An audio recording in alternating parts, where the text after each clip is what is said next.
Okay guys, so we're going to do a fish pond update for you. It's a nice sunny day, so they're all out and about. Absolutely thousands of them. There's tons of fry. Oh, there's some fry there. Is your phone waterproof, baby? Not that I'm aware of. I know it's splash proof. Should we just... I really just want to dip it below the surface and see what they look like. Is that right? Okay, but if it goes terribly wrong, you buy me a new phone, just so you know. Okay, cool. Things we do for YouTube. Oh my God. Here we go.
Our next pond we're going to talk about is our long fin white cloud mountain minnows. This is our sort of makeshift DIY heater cable extension. We couldn't find a extension that was long enough for the garden, probably down to COVID shortage of everything. So we had to get two extensions, plug them into each other, and then another one into the house. A lot of hassle, but yeah. So this is our white cloud minnow. There's 6 in here at the moment. A couple of water lilies, a lot of guppy grass for them to hopefully breed in.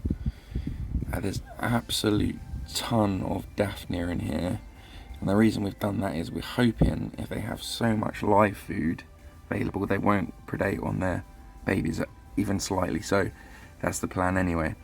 And our cardinal minnows are going to be going in here hopefully next week. So let's see if the phone will stand going underneath the water one more time.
Sorry I couldn't get as close to the white clouds as we did with the Staecks. They're just a lot more timid in nature, and I don't want to spook them by getting too close.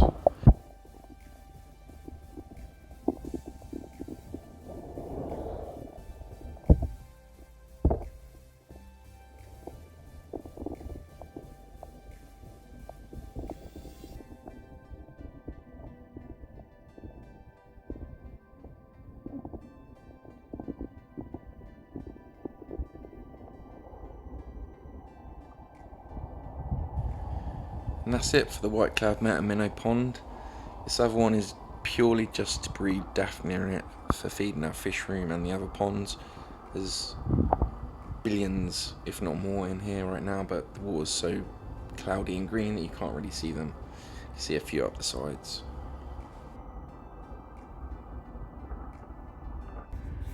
So our part's now going to just feed the Daphnia culture. Trying to explain. It's just dried yeast powder and some aquarium water that you mix together, and how often do you do this? once every 2 weeks. Okay, go ahead.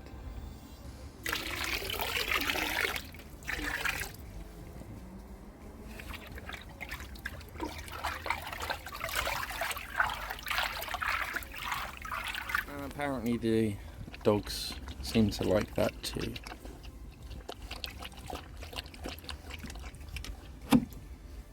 Did you enjoy that, guys? No? More?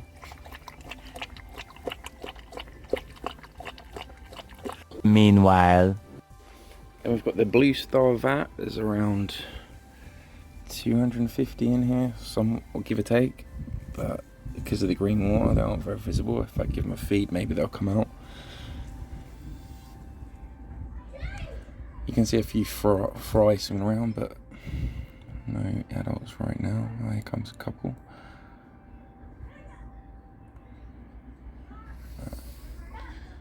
Very skittish in this vat for some reason. No, they don't seem to want to come out. Okay, well, maybe if the water clears later on in the summer, we'll do some underwater footage of this one, but I'm guessing if I put the phone under the water here, we're not going to see anything but green.